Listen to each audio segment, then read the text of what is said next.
Each of the three synoptic Gospels tells of Jesus healing the blind near Jericho, as he passed through that town, shortly before his passion. The Gospel of Mark tells of the cure of a man named Bartimaeus healed by Jesus as he is leaving Jericho. The Gospel of Matthew and the Gospel of Luke include different versions of this story. Narrative development. The earliest version is in the Gospel of Mark, 10:46-52, which tells of the cure of a blind beggar named Bartimaeus, literally son of Timaeus. He is one of the few recipients of healing whose names evangelists let us know. A priest Oleg Molenko, Uriapan, theologian, attributes this detail to the fact that these people had been definitely saved and served the church in their lifetime, unlike those whose names evangelists did not disclose.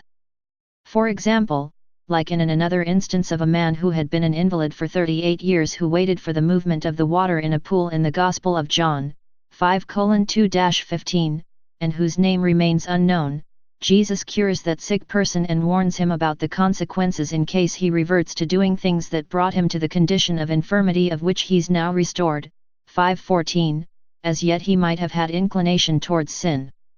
Unlike him, healed Bartimaeus follows Jesus immediately, which shall mean that he has chosen Christ in his life, so there should be no uncertainty in his destiny, which led the evangelist Mark to include his name in the narrative.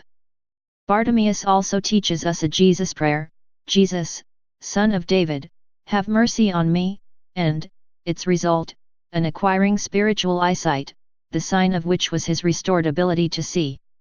As Jesus is leaving Jericho with his followers, Bartimaeus calls out, Son of David, have mercy on me, and persists even though the crowd tries to silence him. Jesus has them bring the man to him and asks what he wants. He asks to be able to see again. Jesus tells him that his faith has cured him.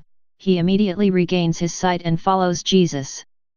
Apart from telling a miracle story that shows the power of Jesus, the author of the Gospel uses this story to advance a clearly theological purpose. It shows a character who understands who Jesus is and the proper way to respond to him, with faith. The beggar, on being called to Jesus, discards his cloak, symbolizing the leaving behind of possessions. And the use of the title, Son of David, the only occasion on which this is used in the Gospel of Mark, serves to identify Jesus as the Messiah. The Gospel of Matthew has two unnamed blind men, sitting by the roadside. Jesus is moved by compassion and touches their eyes. 20:29-34. A version of the same story is told earlier in the narrative, when Jesus is preaching in Galilee. On this occasion, he asks the blind men if they believe he can cure them, and when they assure them they do, he commends their faith and touches their eyes, restoring their sight. He warns them to tell nobody of this, but they go and spread the news throughout the district. Matthew 9:27-31. The Gospel of Luke 18:35-43 handles the story in a different way. There is one unnamed blind man, and the author shifts the incident to take place as Jesus is approaching Jericho, so it can lead into the story of Zacchaeus, son of David.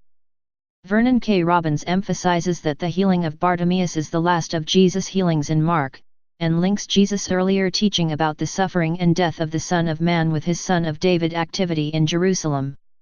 The story blends the Markan emphasis on the disciples' blindness, their inability to understand the nature of Jesus' messiahship, with the necessity of following Jesus into Jerusalem, where his suffering and death make him recognizable to Gentiles as Son of God.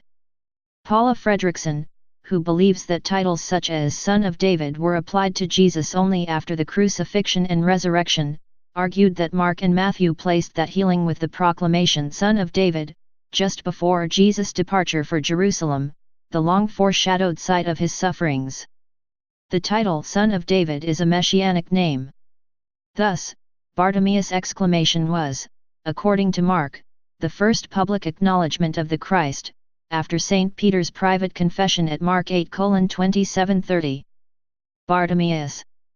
The naming of Bartimaeus is unusual in several respects: a. the fact that a name is given at all, b. the strange Semitic-Greek hybrid, with c. an explicit translation Son of Timaeus. Some scholars see this to confirm a reference to a historical person. However, Other scholars see a special significance of the story in the figurative reference to Plato's Timaeus, who delivers Plato's most important cosmological and theological treatise, involving sight as the foundation of knowledge. Please subscribe and thanks for watching.